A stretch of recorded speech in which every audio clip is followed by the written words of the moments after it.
La loterie nationale fait rêver tous ses joueurs. Si je gagne au loto, je fais un safari en Afrique. Je m'achète une maison à Tahiti.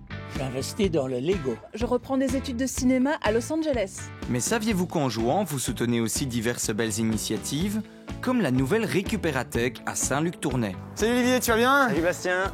La forme? Bienvenue à l'ESA Tournai, l'ESA Saint-Luc. On va voir un petit peu, let's go. Oui, aide-moi à décharger le panneau. Dis-moi, à quoi va servir ce panneau en fait? On va construire des meubles pour la Récupératech. Ça, c'est un mot que je ne connais pas encore, je t'avoue. Viens à l'intérieur, on va regarder.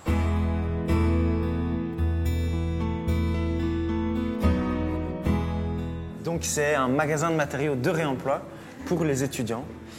Et donc on peut y retrouver plein de matériaux divers et variés qui serviront après aux créations des étudiants. Pour participer au système d'échange, l'étudiant peut apporter des matériaux qui lui sont rachetés avec cette monnaie. Tu me dis ici que c'est un magasin de réemploi avec sa propre monnaie. Ouais. Qu'est-ce que tu veux dire par là? C'est pas des euros, l'objectif c'est vraiment que les étudiants qui ont potentiellement peu de moyens participent et qu'il n'y ait pas de cette différence de pouvoir d'achat qui puisse rentrer en jeu dans la Récupératech. C'est plus de système de valeur en fait et de mission, c'est un donné pour un rendu finalement. Exactement, c'est vraiment un projet qui est porté par les étudiants, pour les étudiants et dont ils se réemparent. Et en effet, il y a souvent un engouement assez fort autour du projet parce que ça leur est vraiment super fort utile. Et on fait ça aussi avec différents partenaires, que ce soit pour collecter les matériaux ou via le soutien du coup des joueurs de la loterie nationale.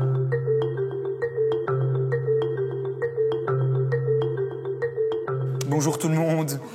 Bon, mais vous qui êtes spécialiste de la récupération, est-ce que vous avez comme ça un type de matériau que vous avez récupéré un peu hors du commun? J'ai beaucoup de bois, donc c'est pas hors du commun, mais vraiment toutes les semaines on va dans la benne de la scierie et récupérer tout ça. Puis du métal et aussi pas mal de plastique, il y a pas mal de gens qui font avec du plastique. Et aussi, ils ont pris un canapé, ils ont récupéré toute la mousse d'un canapé en deuxième année. Et donc en fait, aller récupérer ces matériaux un peu à gauche, à droite, est-ce que vous voyez vraiment une différence aussi d'un point de vue économique dans les coûts? En fait, on est amené à utiliser plein de matériaux, souvent neufs, vu qu'on ne trouve pas facilement de matériaux de récupération. Et donc on est à des budgets parfois qui vont jusqu'à plus de 2000 € par an. Donc ouais, c'est vraiment hyper important qu'on ait un accès comme ça beaucoup moins cher, enfin même gratuit, à des matériaux qui peuvent être vraiment très utiles.